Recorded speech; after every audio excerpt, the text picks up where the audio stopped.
for today's may video nga pala po ay pupunta kami ng Lumbang na Matanda at kami po ay kukuha ng maraming galon. Today. Abangan nyo po. A few moments later. Let's go! Bago nga pala po, recruit bagong driver. Tinuturuan ko po siya magpatakbo sa dandahan lang at baka masira ang motor. Ay talaga namang magagalitan kami ng boss. Harap mo na rin ni bata. Ay pogi yun, bago akong driver. Ito may pasok pa. Bossing! At yun nga pala po ang aking tropa. Shoutout sa iyo, ingat kayo lagi. God bless.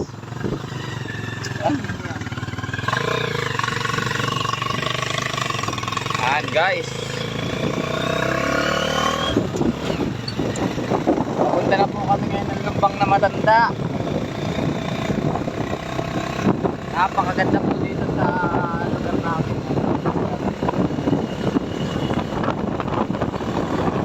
Stay there.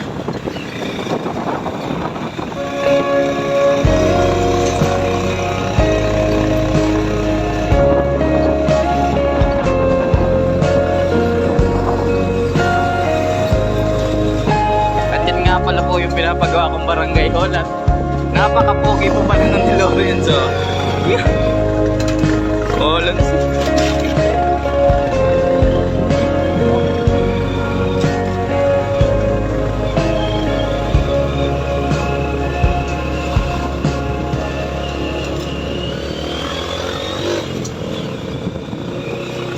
At papaano? Hanggang dito na lang po muna. Abangan nyo ang kalunsog nito. Bye-bye!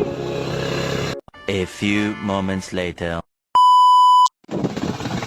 Yo, nandito na nga pala po kami sa Lumbang na Matanda.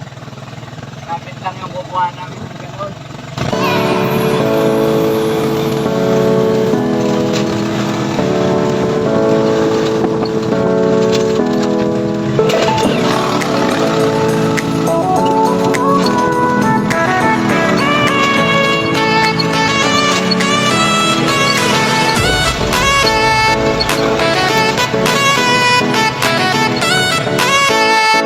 A few. At yun nga lang pala mga kaibigan, naputo lang aking video kasi nga nalobat ang aking cellphone. Hindi ko na rin na-videohan kung paano kami kumuha ng mga galon sa mga bahay-bahay dyan na walang tao. At nagmamadali na nga rin kaming umuwi kasi nga may pasok itong bata kong kasama. Sobrang bilis na nga po ng takbo namin dyan, halos mag-80 na. Sabi ko sa kanya, konting tiis na lang, makakauwi na rin tayo. At ang sabi ko nga sa kanya, mamaya ka na pumasok, tayo maglumin na lang, sagot kita.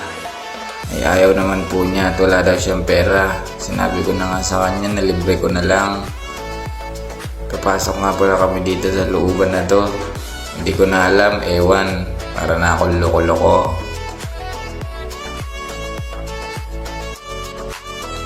At yun nga lang pala po, yung nakuha naming mga galon dito sa Lumbang na Matanda. At sa susunod na ahon ko po, mag-iingat kayo sa mga nawawala nyong galon. At ako po napapagalitan. Kasi po baka minsan nakukuha ng ibang tubigan, sa akin nyo lang isnisisian lahat. Mahirap kaya po yun.